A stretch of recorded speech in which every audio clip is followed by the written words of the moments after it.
Hai semuanya, bagaimana kabar kalian hari ini? Pastinya selalu mengharapkan yang terbaik ya. Baik, sebelumnya perkenalkan kami dari kelompok 15 akan membahas kode etik pasal 69 hingga 70 dengan pembahasan mengenai psikoedukasi.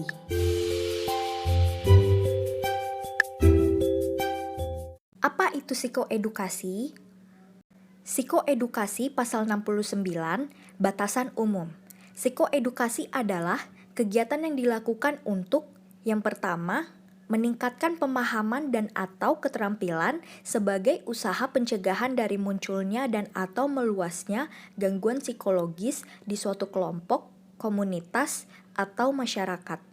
Yang kedua, meningkatkan pemahaman bagi lingkungan, terutama keluarga, tentang gangguan yang dialami seseorang setelah menjalani psikoterapi. Psikoedukasi dapat berbentuk pelatihan dan tanpa pelatihan atau non-training. Oke, selanjutnya pasal 70. Pada pasal 70 ini membahas tentang pelatihan dan tanpa pelatihan. 1. Pelatihan. Pelatihan telah diuraikan secara rinci pada buku kode etik ini bab 8 tentang pendidikan dan pelatihan. 2. Tanpa pelatihan dapat dilakukan secara A. Langsung dalam bentuk ceramah dan pemberian penjelasan secara lisan. B. Tidak langsung dalam bentuk penyebarluasan leaflet, pamflet, iklan layanan masyarakat, ataupun bentuk-bentuk lain yang memberikan edukasi tentang suatu isu dan atau masalah yang sedang berkembang di masyarakat. C. Psikoedukasi tanpa pelatihan dapat dilakukan oleh psikolog dan atau ilmuwan psikologi yang memahami metode psikoedukasi maupun masalah yang ada dalam suatu komunitas dan atau masyarakat. D. Tahapan psikoedukasi tanpa pelatihan yang harus dilakukan meliputi asesmen, perancangan program, implementasi program, monitoring, dan evaluasi program. Selanjutnya E. Psikolog dan atau ilmuwan psikologi dalam melakukan psikoedukasi non-training harus sesuai kaidah-kaidah ilmiah serta bukti empiris yang ada dan berdasarkan hasil asesmen yang dilakukan. F. Intervensi psikoedukasi non-training dihentikan jika berdasarkan hasil monitoring dan evaluasi menunjukkan telah terjadi perubahan positif ke arah kesejahteraan masyarakat yang dapat dipertanggungjawabkan. Nah, yang terakhir G, jika terjadi dampak negatif sebagai akibat dari perlakuan tersebut, pelaksana psikoedukasi non-training berkewajiban untuk mengembalikan ke keadaan semula. Baik, teman-teman, ternyata ada beberapa intervensi yang dapat digunakan dalam dunia psikologi, baik itu intervensi individu maupun kelompok bahkan komunitas. Salah satu intervensi yang dapat digunakan dan diterapkan secara individu maupun kelompok adalah psikoedukasi. Dengan modelnya yang fleksibel, di mana informasi yang digunakan disesuaikan dengan situasi atau masalah tertentu. Psikoedukasi berpotensi untuk diterapkan pada hampir seluruh aspek kehidupan, tingkatan usia, dan pendidikan.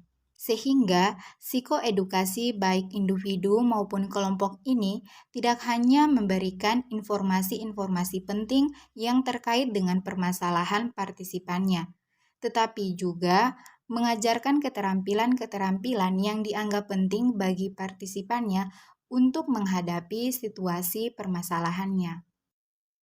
Mari kita simak kasus berikut ini. Halo, perkenalkan nama saya Elis. Saya adalah psikolog yang bertugas di sebuah rumah sakit jiwa.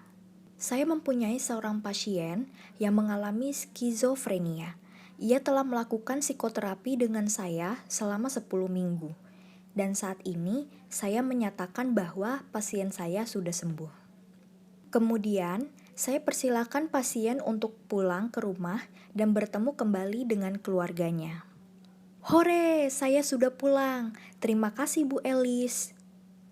Setelah pasien pulang ke rumahnya dan segera bertemu dengan keluarganya, ternyata ia masih dianggap sebagai orang yang sakit jiwa oleh keluarganya.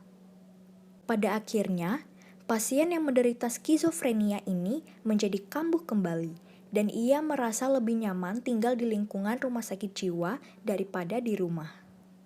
Keluarganya pun tidak keberatan, karena mereka akan jauh lebih nyaman jika pasien tidak ada di rumah. Kemudian, keluarganya mengantarkan pasien kembali ke rumah sakit jiwa. Sesampainya mereka di rumah sakit jiwa, mereka bertemu dengan saya.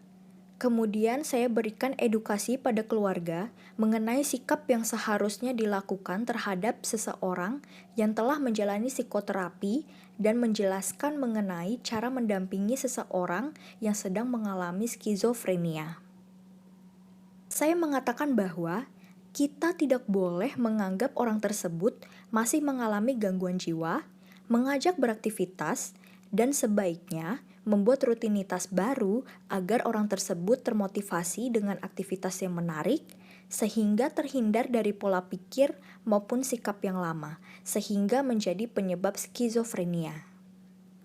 Di sini saya juga memberikan edukasi pada pasien dengan menjelaskan secara lisan agar tidak kambuh kembali. Saya memberitahu kepadanya agar tidak menyendiri, mengkonsumsi makanan yang sehat, dan melakukan aktivitas-aktivitas yang sederhana sehingga tidak mudah kambuh kembali. Selanjutnya, kita akan membahas analisis kasus dan solusinya. Dalam kasus tersebut, terlihat bahwa sikap keluarga kurang menyenangkan terhadap salah satu anggota keluarganya yang merupakan pasien skizofrenia dan telah diperbolehkan kembali ke rumah untuk bertemu keluarganya setelah menjalankan psikoterapi di rumah sakit jiwa. Keluarganya masih menganggap pasien sebagai orang yang sakit jiwa dan tidak keberatan apabila pasien lebih nyaman dengan lingkungan di rumah sakit jiwa. Sikap seperti itu tentu berdampak negatif pada pasien, yang mana ia menjadi kambuh kembali dan lebih nyaman untuk tinggal di rumah sakit jiwa. Keluarga tidak seharusnya melakukan hal seperti itu, karena pasien yang telah menjalani psikoterapi untuk penyembuhannya dapat kambuh kembali jika keluarga tidak merangkulnya dan membuatnya merasa sedih. Untuk mengatasi hal seperti ini, peran psikolog penting untuk melakukan tindakan pada keluarga dan pasien dengan cara memberikan edukasi maupun penjelasan positif yang dapat disampaikan secara lisan pada keluarga dan juga pasien agar mereka dapat mengetahui apa yang seharusnya mereka lakukan serta hal-hal yang dapat mengubah pola pikir mereka. Dengan melihat kasus ini, menekankan pada pasal 69 ayat 2 yang mengatakan meningkatkan pemahaman bagi lingkungan terutama keluarga tentang gangguan yang dialami seseorang setelah menjalani psikoterapi. Kemudian kasus ini juga menekankan pada pasal 70 ayat 2 yang mengatakan tanpa pelatihan dapat dilakukan secara langsung dalam bentuk ceramah dan pemberian penjelasan secara lisan. Sekian dari kami. Terima kasih untuk teman-teman yang sudah menonton video ini. Kami mohon maaf apabila ada kesalahan baik dalam perkataan maupun penjelasan dalam video ini. Semoga bermanfaat bagi kita semua dan sampai jumpa.